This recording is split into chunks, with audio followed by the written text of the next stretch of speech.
The Galactic Council chambers buzzed with nervous energy as representatives from dozens of species gathered for an emergency session. At the center of the vast circular amphitheater, a massive holographic display showed footage that had shaken the entire galaxy to its core. The images were grainy, captured from long-range surveillance drones, but the message was crystal clear. Humanity had just wiped out an entire Vorthack invasion fleet without breaking a sweat. Commander Zexhai of the Kytherian Empire stood at his designated platform, his 4 arms trembling slightly as he activated his translation device. The Kytherians had been the ones to first encounter humans 3 solar cycles ago, and what they had learned still haunted their military strategists. His crystalline exoskeleton caught the chamber's artificial light as he began to speak, his voice carrying the weight of bitter experience. "Honored delegates," Zexhai began, his voice echoing through the vast chamber. "I stand before you today not as a conqueror, but as a survivor. My people made the same mistake that the Vorthack just made. We underestimated the humans." The chamber fell silent. The Kytherians were known throughout the galaxy as ruthless expansionists, having conquered over 200 worlds in their relentless march across the stars. To hear their commander speak of survival rather than victory sent chills through every delegate present. "When we first detected the human homeworld, Earth, our xenobiologists were amused," Zexhai continued, his secondary arms gesturing to display tactical data. "A single planet, no faster than light travel, primitive nuclear weapons. Our invasion planners estimated a conquest time of 6 local days. We sent our 7th fleet, 30,000 ships strong, expecting an easy addition to our empire." The holographic display shifted to show the human solar system as it appeared 3 years ago. Earth hung in space like a blue marble, seemingly defenseless and isolated. No orbital stations, no defensive satellites, no signs of advanced military technology. It looked like a ripe fruit waiting to be plucked. "Our first mistake," Zexhai said, his voice growing darker, "was assuming that a species confined to one world would be weak. We had never encountered a civilization that had survived and thrived while trapped in a single system. Every other species we knew had either died out or expanded beyond their home world within millennia of achieving spaceflight. Humans had been spacefaring for over a century and had chosen to stay home." The Vorthack delegate, a massive insectoid creature with razor-sharp mandibles, clicked aggressively. "Impossible. My fleet commanders reported the same intelligence. Humans showed no signs of advanced military capability. Their largest ships were mining vessels and scientific explorers." Zexhai's 4 eyes focused on the Vorthack with something resembling pity. "That was our second mistake. We judged human military capability by their peacetime activities. What we didn't understand was that humans don't maintain standing fleets during peace. They build them during war." The chamber erupted in confused chatter. The concept was alien to most species present. Every civilization maintained massive military forces as a matter of survival in the hostile galaxy. The idea of dismantling your fleet during peacetime seemed like suicide. Silence. The voice of the Council Arbiter, an ancient being whose species had transcended physical form long ago, cut through the noise. "Continue, Commander." Zexhai's mandibles clicked in acknowledgement. "Our fleet arrived at the edge of the human system, expecting immediate surrender. Instead, we were greeted by a single transmission from Earth. It was brief. 'You have 72 hours to leave our system. This is your only warning.' Several delegates released what passed for laughter among their species. The idea of a pre-spaceflight civilization threatening an advanced fleet was absurd. "We laughed too," Zexhai admitted. "Our fleet admiral responded with our standard ultimatum: surrender or face annihilation. The human response was even briefer than their warning. Just 2 words: time starts now." The holographic display began showing real-time footage from the Kytherian invasion, recorded by their own ship sensors. The image quality was excellent, typical of Kytherian military technology. The human solar system appeared peaceful, with normal traffic between Earth and its moon, and the usual stream of cargo vessels heading to the asteroid belt. For 60 hours, nothing happened. Our scouts reported normal human activity. No mobilization, no panic, no signs of military preparation. Our fleet admiral became convinced that the humans were bluffing or perhaps didn't understand the gravity of their situation. He ordered the fleet to advance to Mars orbit and issued a final ultimatum. The timestamp on the display showed the moment when everything changed. At exactly the 72-hour mark, space around Earth began to shimmer like a heat mirage. The distortion spread outward from the planet in perfect spheres, each pulse revealing something that hadn't been there moments before. What you're seeing, HFY explained as gasps echoed through the chamber, is humanity revealing its true military capability. Those aren't ships appearing from nowhere. They're ships that were always there, hidden by technology we still don't understand. The display showed thousands upon thousands of human vessels materializing around Earth, Luna, Mars, and throughout the asteroid belt. They ranged from sleek fighters no larger than atmospheric aircraft to massive dreadnoughts that dwarfed even the largest Kytherian battle cruisers. What was most disturbing wasn't their number or size, but their positioning.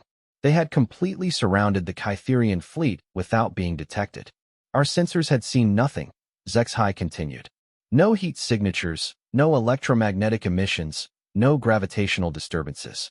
For 72 hours, we had been sitting in the middle of the largest military formation any of us had ever seen, and we had no idea it existed. The Vordhack delegates' compound eyes were fixed on the display. Cloaking technology. Advanced, but not impossible. My people have developed countermeasures for it wasn't cloaking, HFY interrupted. Cloaking hides you from sensors. This was something else entirely. Our post-battle analysis suggests the humans had displaced their entire fleet into parallel dimensional space, maintaining perfect coordination and positioning while remaining completely undetectable. When they chose to reveal themselves, they simply shifted back into our reality. The implications of this technology sent a wave of unease through the assembled delegates. Dimensional manipulation was theoretical even for the most advanced species in the galaxy. The idea that humans, seemingly primitive humans, had not only mastered it, but weaponized it was terrifying. The human fleet commander opened communications immediately after the reveal. HFY continued. His message was polite but firm. Your 72 hours are up. You may surrender and be escorted out of our system unharmed, or you may resist and face the consequences. Choose now. The display showed the Kytherian fleet admiral's response.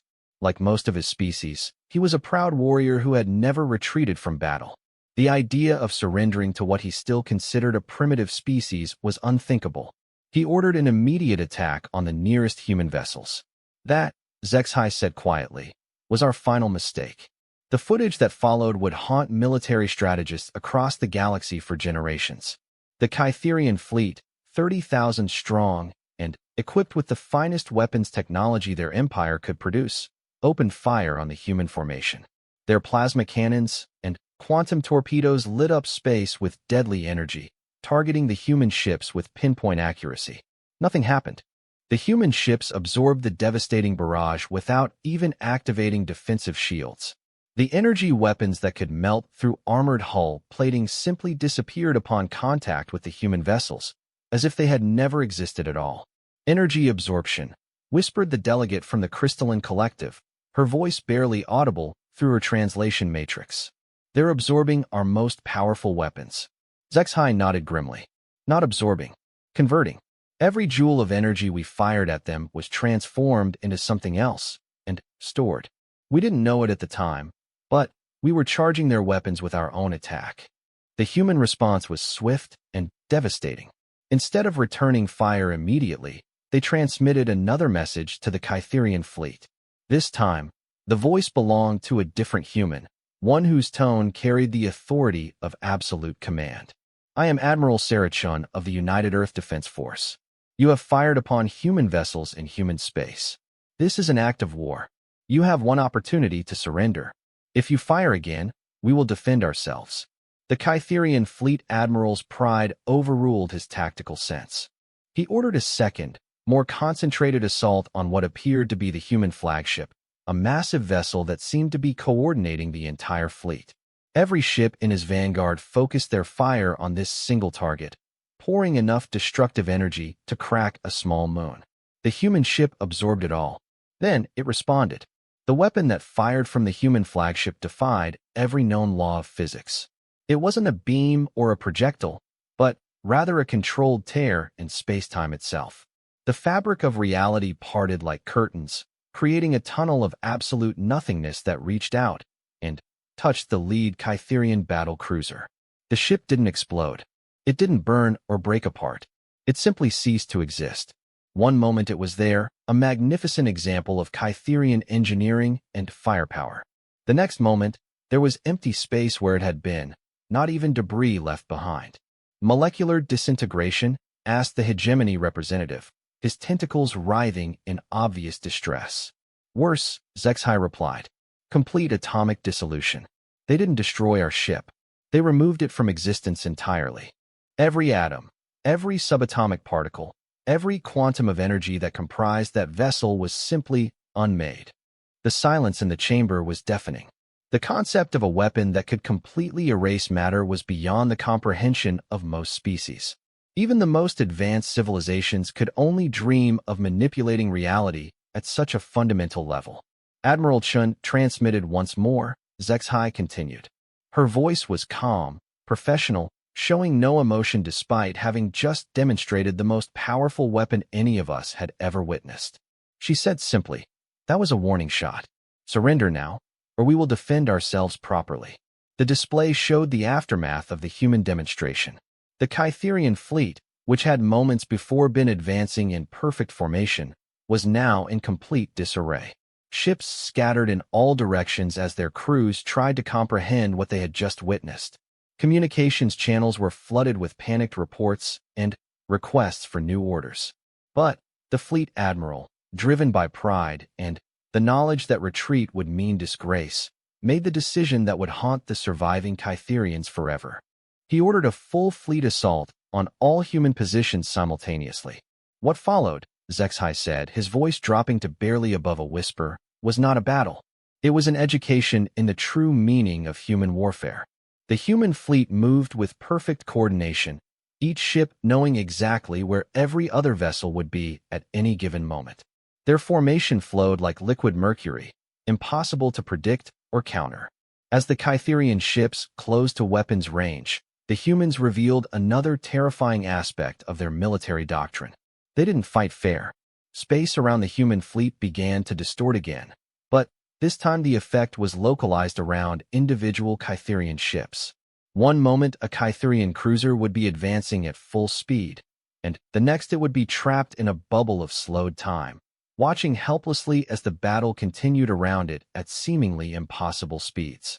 Other Kytherian vessels found their weapons systems simply refusing to function, not damaged or disabled, but somehow convinced at a fundamental level that firing was impossible. Shipboard AIs reported that their targeting systems were working perfectly, but every time they attempted to lock onto a human vessel, the target would simply not be there, existing in a space between spaces that their sensors couldn't quite define. Time manipulation, reality alteration, dimensional phasing, Zexhai listed grimly. Humans didn't just master one impossible technology. They mastered all of them, and they used them together in ways that created tactical advantages we couldn't even understand, much less counter. The massacre that followed was methodical and precise. Human ships would materialize beside Kytherian vessels, fire a single shot that would completely disable their target without destroying it, then vanish again before return fire was possible. Within 20 minutes, half the Kytherian fleet was floating dead in space, their crews alive, but their ships completely powerless. They could have destroyed us all in the first minute, Zexhai admitted. But they chose not to. Even in the midst of defending their world, they showed restraint. They disabled rather than destroyed, captured rather than killed. It was a display of mercy that we certainly didn't deserve.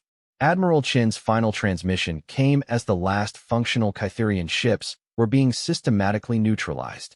Her voice carried no anger, no triumph, just a weary professionalism that somehow made her words even more chilling. Commander Zexhai, you will return to your empire with this message. Earth is protected. Any species that approaches our system with hostile intent will be dealt with accordingly. We have no interest in conquest or expansion, but We will defend ourselves and our allies with whatever force is necessary. Tell your leaders that humanity chooses peace, but we are prepared for war." The chamber erupted as Zexhai finished his account. Delegates shouted questions and accusations, demanding to know why this information had been kept secret, why the humans hadn't been approached diplomatically, why the Galactic Council hadn't been informed of this new power in their midst.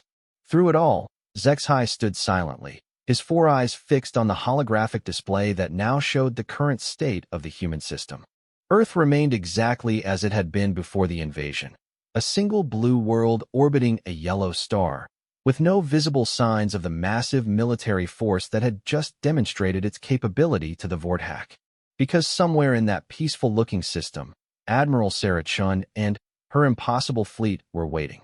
3 months after the Vorthak fleet's complete annihilation, whispers began spreading through the darkest corners of the galaxy. Black market information brokers traded rumors like precious cargo, and pirate captains spoke in hushed tones about ships that vanished without a trace near human space. But it wasn't until the Hegemony Mining Consortium made their fateful decision that the true extent of human capabilities became clear. The Hegemony had built their vast commercial empire on a simple principle: take what you need, when you need it, from whoever is too weak to stop you. Their massive resource extraction fleets had stripped entire systems bare, always careful to target civilizations that couldn't mount effective resistance. When their deep space surveys detected vast deposits of rare quantum crystals in the outer regions of the human system, beyond the orbit of their furthest planet, the Hegemony Board of Directors saw an opportunity too valuable to ignore. Executive Prime Thulex stood before the holographic star chart in the Hegemony flagship's command center, his scaled hide gleaming under the artificial lights. The quantum crystal deposits were marked in brilliant blue, scattered throughout the asteroid belts and dead worlds of the human system's outer reaches. According to their intelligence reports, these areas were completely uninhabited and undefended. Surely the primitive humans wouldn't notice a few asteroids going missing. Begin extraction operations, Thulex ordered his fleet commander. Maintain stealth protocols and avoid the inner system. We're here for resources, not conflict.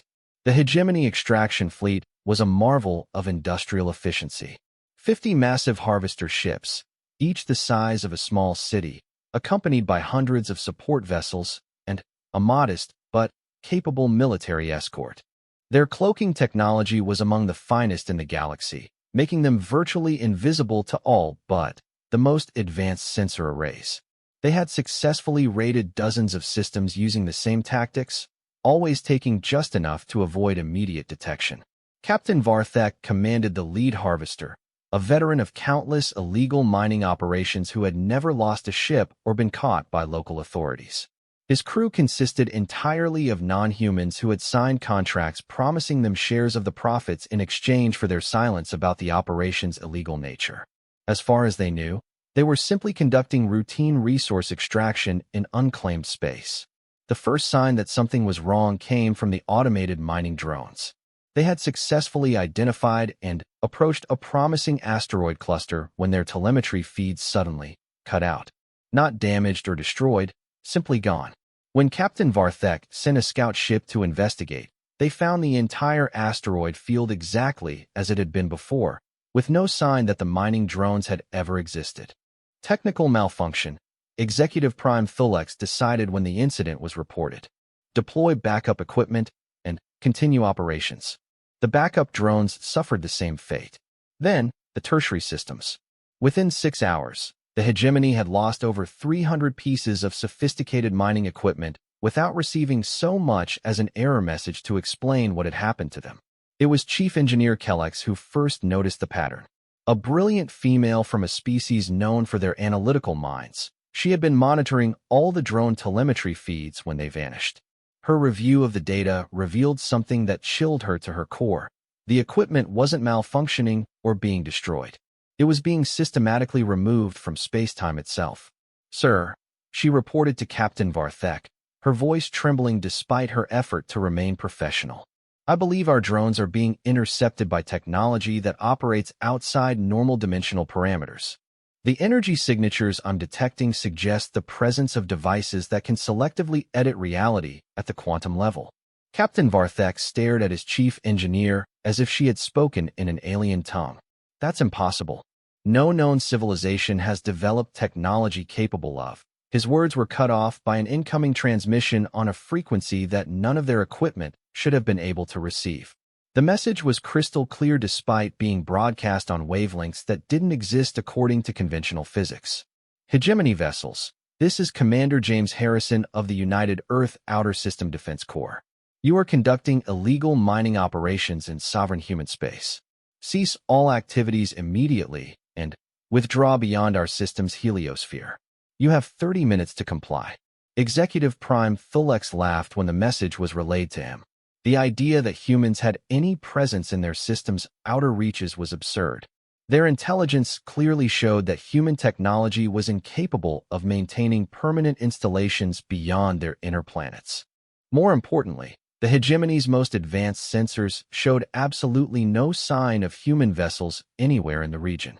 Respond with Standard Protocol 7, he ordered. Inform them that we are conducting legal salvage operations in unclaimed space, and that any interference will be considered an act of piracy. The human response came immediately, broadcast simultaneously to every ship in the hegemony fleet on frequencies that their communications officers insisted were impossible to generate or receive. Hegemony fleet, this is your final warning. You have 29 minutes and 37 seconds to begin withdrawal procedures. Failure to comply will result in defensive action. What followed was a masterclass in psychological warfare that the hegemony crews would remember for the rest of their lives. The humans didn't attack or threaten. Instead, they began demonstrating their capabilities in ways that gradually revealed the true hopelessness of the hegemony's position. First, every piece of mining equipment in the fleet simply stopped working. Not broken, not damaged, but somehow convinced at a fundamental level that mining was impossible. Drill bits would approach asteroids and then politely curve away. Extraction beams would activate and then immediately shut down with error messages claiming that the target materials didn't exist. Override the safety protocols, Executive Prime Thulex ordered. Force the equipment to function. But forcing the equipment to work only revealed the next layer of human control. Every asteroid that the hegemony tried to mine turned out to be empty shells, hollow rocks with nothing but vacuum inside. Detailed scans showed vast mineral deposits, but when the extraction equipment actually reached them, there was nothing there. Chief Engineer Kellex ran increasingly frantic tests on their sensor arrays. The minerals are there, she reported. I can detect them, analyze their composition, even calculate their exact masses. But somehow they exist in a state of quantum superposition where they're simultaneously present and absent until observed directly. The implications were staggering.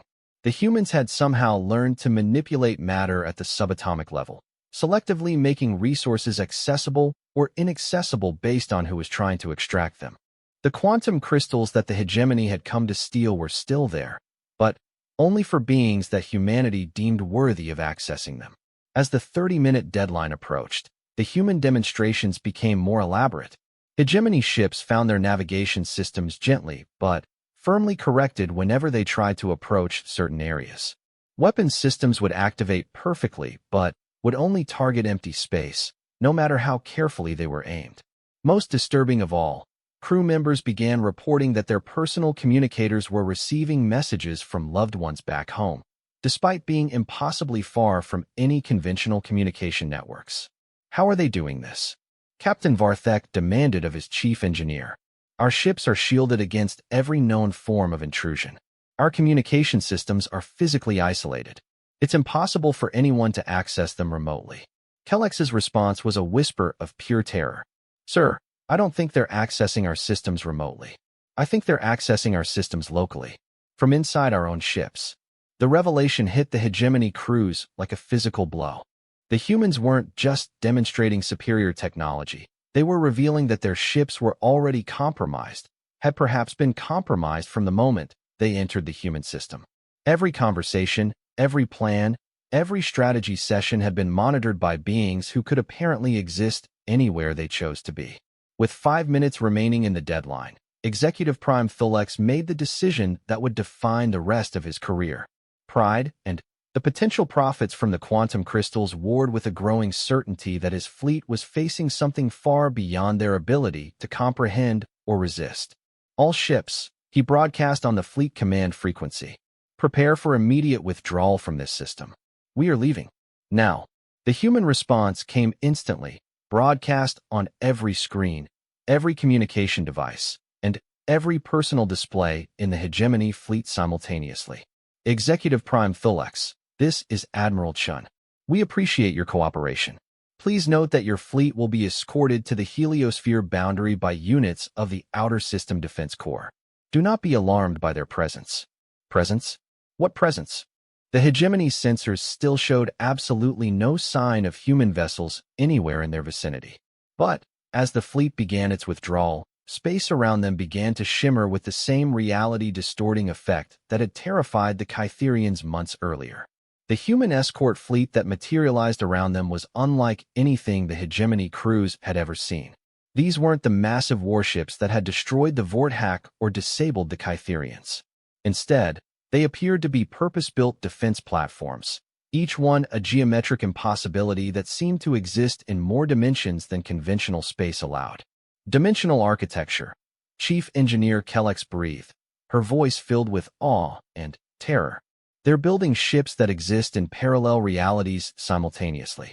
No wonder our sensors couldn't detect them. They literally weren't entirely in our dimension. The escort was flawlessly professional. The human ships maintained perfect formation around the hegemony fleet, neither threatening nor obstructing, simply ensuring that the withdrawal proceeded smoothly. When one of the hegemony captains attempted to break formation and make a run for deep space, his ship found itself gently but firmly guided back into position by what could only be described as a directed gravity well. As they approached the edge of the human system, Admiral Chen's voice echoed through their ships one final time. Executive Prime Thulex, you and your people are free to leave. However, before you go, we want you to understand something important. The resources you detected in our system aren't undefended or unclaimed. They're being preserved for a specific purpose, one that you wouldn't understand given your species' approach to resource management. The holographic displays throughout the hegemony fleet suddenly activated, showing a real-time view of the human system from an impossible perspective that revealed everything simultaneously.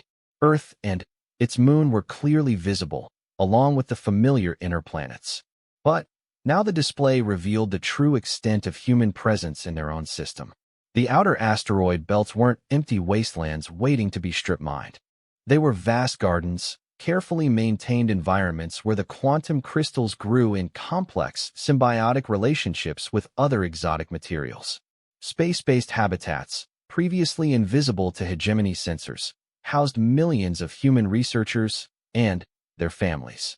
Scientific installations that operated on principles beyond conventional physics conducted experiments that were gradually reshaping the fundamental nature of matter and energy throughout the system. You see, Admiral Chen continued, we don't mine quantum crystals. We cultivate them. We don't strip asteroids bare. We nurture them into becoming something more valuable than their base materials. What you detected as resources for exploitation, we see as a living ecosystem that we're helping to evolve.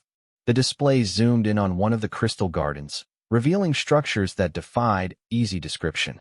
Crystalline matrices grew in perfect mathematical spirals, their facets catching and redirecting energy in patterns that created new forms of matter at the quantum level.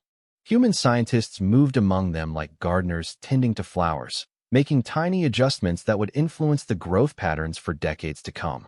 Your species sees a universe of finite resources to be consumed, Admiral Chen said. We see a universe of infinite potential to be nurtured. That's why you'll never understand what makes humanity truly dangerous. It's not our weapons or our technology. It's our refusal to accept that scarcity is inevitable. As the hegemony fleet crossed the heliosphere boundary and prepared to enter faster-than-light travel, Executive Prime Thulex found himself staring at the final message displayed on his personal screen. It was a simple equation, one that his mathematicians would spend years trying to understand. The equation showed how to transform any material into any other material using nothing but precise manipulation of quantum probability fields. It was the foundation of human post-scarcity economics, the key to unlimited resources and unlimited growth without environmental destruction. It was also completely impossible to implement without technology that operated outside the normal laws of physics. They're not just more advanced than us, Executive Prime Felix realized as his fleet jumped to hyperspace. They're operating under different rules entirely, rules they apparently wrote themselves. Behind them, the human system returned to its peaceful appearance. The escort fleet vanished back into whatever dimensional pocket they called home. The quantum crystal gardens continued their slow, patient growth under the watchful eyes of human scientists who thought in terms of geological timescales. And, in the deepest regions of space, Admiral Chin's impossible ships began preparing for visitors who would be far less reasonable than the hegemony had proven to be. The Galactic Council's emergency session had been in progress for 18 standard hours, and the chamber crackled with tension that threatened to tear apart the fragile alliances that held their civilization together. Representatives from over 300 species sat in their designated areas, each group whispering urgently among themselves as they tried to process the implications of what they had learned about humanity. At the center of the vast amphitheater, a massive holographic display showed the most recent intelligence gathered about the human system.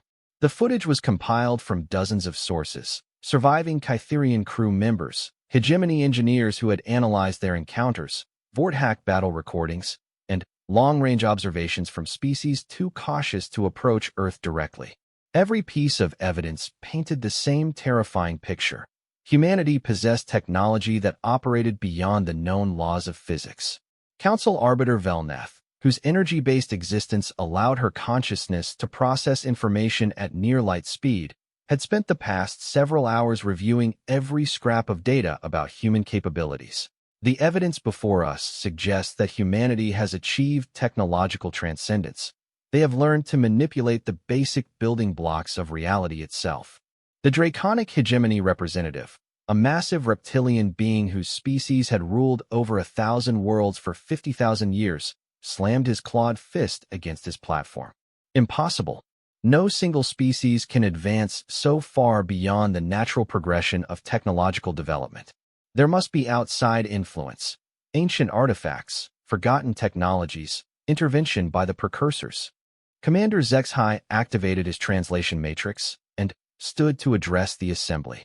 In the months since his testimony about the Kytherian defeat, he had become the galaxy's foremost expert on human military capabilities, a role that brought him no satisfaction whatsoever. Honored Hegemon, our xenoarchaeologists have found no evidence of precursor involvement with humanity. Their technological development appears to be entirely indigenous, following patterns that are unprecedented in galactic history. The holographic display shifted to show a timeline of human technological advancement, compiled from long-range observations and archaeological analysis of their communication signals. What it revealed challenged every model of civilizational development known to galactic science.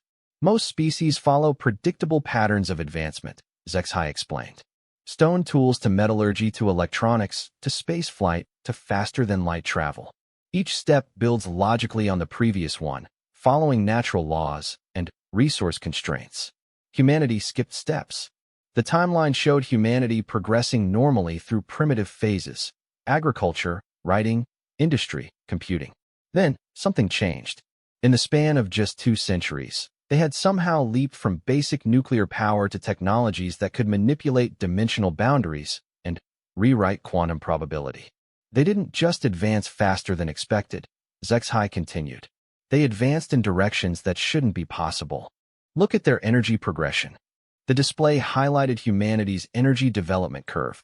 Instead of following the typical pattern of gradually increasing efficiency, human energy technology had suddenly jumped to what appeared to be zero-point field manipulation, drawing unlimited power directly from the quantum vacuum itself.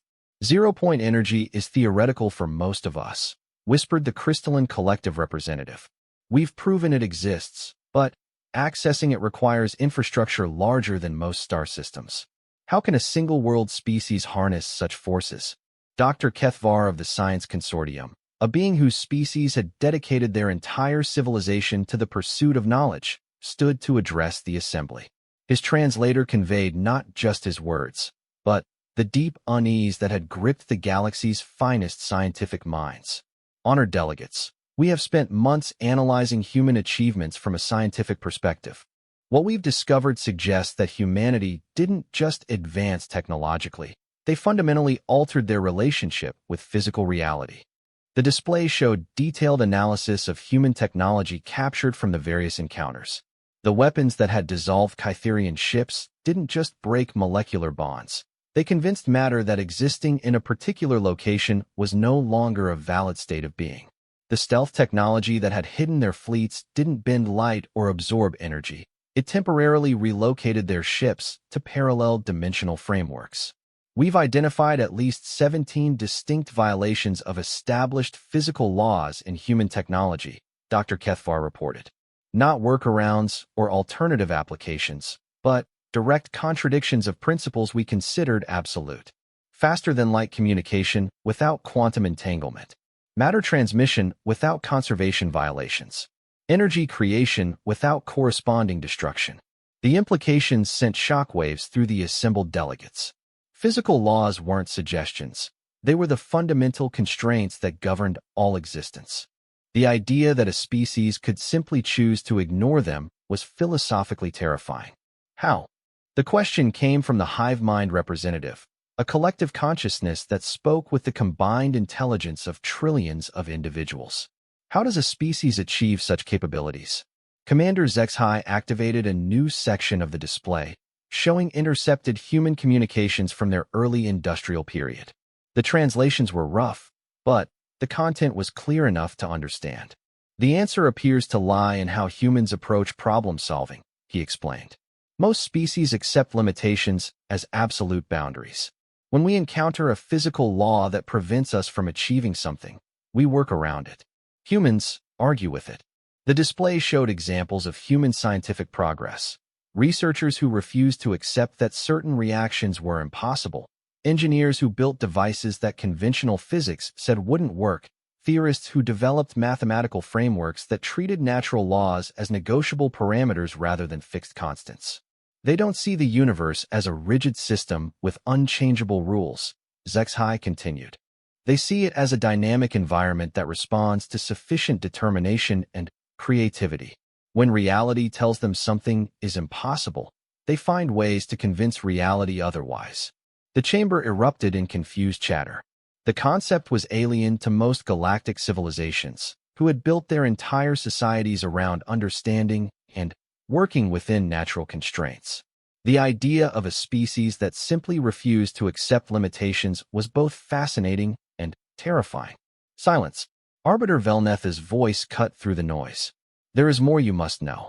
The display shifted to show the most recent intelligence, gathered just days earlier by deep space reconnaissance probes operating at the very edge of human detection range.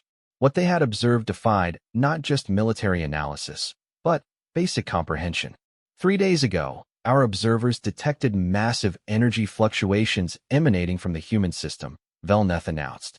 What you are about to see represents the most significant threat to galactic civilization in recorded history.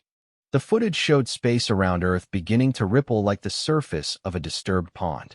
The distortions spread outward from the planet in complex patterns that seemed to follow mathematical principles beyond current understanding. As the waves of altered space-time reached the outer edges of the human system, something unprecedented happened. New stars began to appear. Stellar engineering, breathed Dr. Kethvar, his voice filled with awe and terror. They're creating artificial solar systems. The display tracked the formation of the new stellar bodies in real time. These weren't natural stars formed through gravitational collapse. They were precisely crafted fusion reactors designed to specific parameters and positioned with mathematical precision. Each new star was surrounded by a carefully planned arrangement of planets, all apparently constructed from raw materials that the humans had somehow generated from quantum vacuum fluctuations. They're not just manipulating matter and energy, Arbiter Velneth explained. They're manufacturing space itself, expanding their available resources by creating new regions of reality to inhabit. The implications were staggering. Resource scarcity, the fundamental challenge that had driven galactic politics for millions of years, was apparently no longer a constraint for humanity. They had learned to create whatever they needed, whenever they needed it, limited only by their imagination and engineering capabilities. But why? Demanded the hegemony representative. Why create new systems when they haven't even fully utilized their original one? The answer came from an unexpected source. The chamber's communication systems suddenly activated, broadcasting a message on frequencies that their equipment shouldn't have been able to receive. The voice was unmistakably human, speaking in perfect galactic standard despite no known contact between humanity and the translation networks. Honored delegates of the Galactic Council, this is Admiral Sarah Chun of the United Earth Defense Force. Please forgive the intrusion, but we believe it's time for direct communication. The chamber fell silent. The idea that humans had not only detected their secret gathering but could broadcast directly into their most secure facilities was beyond comprehension. We are aware that our recent activities have caused concern among galactic civilizations. Admiral Chen's voice continued calmly. We want you to understand that our expansion is not driven by aggressive intent, but by necessity. We have learned that our galaxy faces a threat that requires unprecedented preparation. The holographic display activated without any input from council technicians, showing images that no one in the chamber had ever seen before. Deep space, darker than the void between galaxies, filled with structures that hurt to look at directly. Geometries that existed in too many dimensions, compositions that violated the basic principles of matter and energy. We call them the entropy shepherds, Admiral Chen explained. An ancient intelligence that systematically harvests advanced civilizations for purposes we don't fully understand. They operate on timescales that span geological epochs, gradually guiding galactic development toward conditions that serve their needs. The displayed images showed evidence of this harvesting across galactic history. Entire sectors where advanced civilizations had simply vanished, leaving behind only carefully preserved primitive species. The pattern was subtle but consistent. Whenever a region of space developed too many technologically advanced cultures, something would systematically eliminate them, leaving the galaxy to begin the development cycle again. Earth was scheduled for harvesting approximately 50 years from now. Admiral Chen continued. We discovered this through methods I cannot explain without revealing capabilities that would destabilize galactic civilization. What you've witnessed, our technological advancement, our military demonstrations, our expansion activities, all of this is preparation for a conflict that will determine whether organic life continues to exist in this galaxy. The silence in the chamber was deafening. The delegates struggled to process the implications of this revelation. The humans weren't a threat to galactic civilization. They were its only hope for survival. We understand your fears about our capabilities, Admiral Chen said. But consider this. If we intended conquest, would we have shown such restraint with the forces that attacked us? Would we be taking the time to explain our actions rather than simply imposing our will? Commander Zexhai found himself nodding despite his species' instinctive distrust of stronger powers. The humans had indeed shown remarkable restraint, considering their demonstrated capabilities. They could have dominated the galaxy by now if that had been their goal. The choice before you is simple, Admiral Chen concluded. You can continue to fear us and waste precious time on conflicts that benefit no one, or you can work with us to prepare for a threat that will destroy everything we've all built. The entropy shepherds are coming. The only question is whether we'll face them as enemies or allies. The transmission ended, leaving the council chamber in stunned silence. Arbiter Velneth processed the implications at light speed, weighing the terrifying reality against the even more terrifying alternative. Delegates, she announced finally, we have a decision to make. And we don't have much time to make it. In the depths of space, Admiral Chen's impossible fleets continued their preparations, building defenses against an enemy that most of the galaxy didn't even know existed. The clock was ticking toward humanity's greatest challenge, and whether they would face it alone or with allies remained to be seen.